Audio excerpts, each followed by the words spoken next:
एक छोटा सा गांव, धूल भरी गलियां और एक लड़का जिसकी आंखों में चमक थी मगर जेब खाली थी। यह कहानी है राजू की। राजू एक छोटे से गांव का लड़का, मिट्टी की कच्ची गलियों और हरे भरे खेतों के बीच पला बढ़ा।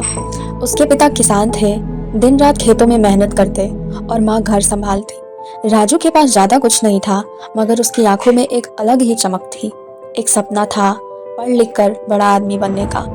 राजू हर सुबह सूरज उगने से पहले उठता, पिता के साथ खेतों में मदद करता और फिर स्कूल जाता। स्कूल तक पहुंचने के लिए उसे 5 किलोमीटर पैदल चलना पड़ता था, लेकिन वो कभी शिकायत नहीं करता। उसकी किताबें पुराने कागज से बनी होती थी, मगर उनमें उसका ही भविष्य लिखा था। गांव के सरकारी स्कूल में सुविधाएं बहुत कम थी, कभी कभार शिक्षक भी नहीं आते, मगर राजू खुद से पढ़ाई करता। उसे विज्ञान बहुत पसंद था। वो खेतों में काम करते वक्त भी पेड़ों, पानी और मिट्टी के बारे में सोचते रहता। एक दिन उसने अपनी माँ से पूछा, माँ, क्या मैं एक दिन वैज्ञानिक बन सकता हूँ? माँ ने प्यार से उसके सिर पे हाथ फेरते हुए कहा, अगर तू दिल से चाहे तो जरूर बन सकता है। सपनों का कोई दाम नहीं होता, उन्हें सच्चाई में बदलने के लिए मेहनत चाहिए। राजू की मेहनत रंग लाई। 8वीं कक्षा की परीक्षा में वह अपने जिले में टॉप आया। गांव वालों ने पहली बार किसी बच्चे को इतना पढ़ाने के लिए सराहा, मगर आगे की पढ़ाई के लिए शहर जाना जरूरी था और पैसे की तंगी सबसे बड़ी दीवार थी। राजू के पिता ने अपनी छोटी सी जमीन का एक टुकड़ा गिरवी रखकर उसे शहर भेजा। वहां उसने सरकारी स्कूल में दाखिला लिया और एक चाय की दुकान पर काम भी शुरू कर दिया ताकि अपने खर्चे निकाल सके। दिन में स्कूल और शाम को चाय की दुकान, ये उसका रोज का रूटीन बन गया। वह थक जाता लेकिन हार नहीं मानता। उसके पास एक पुराना रेडियो था जिससे वह विज्ञान की खबरें सुनता और रात को उसी रोशनी में पढ़ाई करता।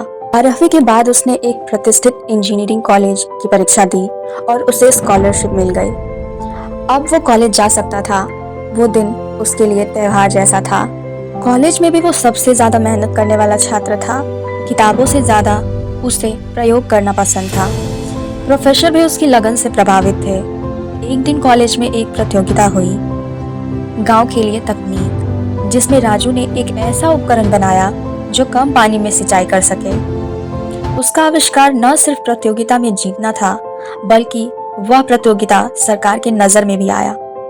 राजू को एक प्रसिद्ध वैज्ञानिक संस्था में काम करने का मौका मिल गया। 6 वर्षों में वह देश के जाने माने युवा वैज्ञानिकों में गिना जाने लगा, मगर उसने अपने गांव को कभी नहीं भूला। कई साल बाद राजू एक समारोह में मुख्य अतिथि बनकर अपने ही गांव के स्कूल में पहुंचा, जहां कभी टपकती छतों के नीचे बैठकर उसने पढ़ाई की थी।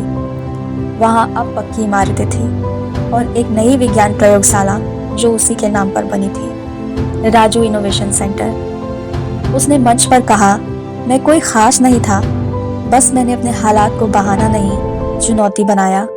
छोटे कदम भी बड़ा सपना पूरा कर सकते हैं, अगर हिम्मत और मेहनत साथ हो तब। राजू की कहानी हम सबको ये सिखाती है कि परिस्थितियां जैसी भी हो, अगर हमारा इरादा मजबूत हो तो कोई भी मंजिल दूर नहीं होती। जिंदगी में बड़ी चीजें शुरू होती हैं छोटे छोटे कदमों से। अगर आपको ये कहानी प्रेरणादायक लगी हो तो इसे दूसरों तक जरूर पहुंचाएं, क्योंकि शायद कहीं कोई और राजू आज भी अपने सपनों की लड़ाई लड़ रहा हो। लाइक करें, शेयर करें और सब्सक्राइब जरूर करें।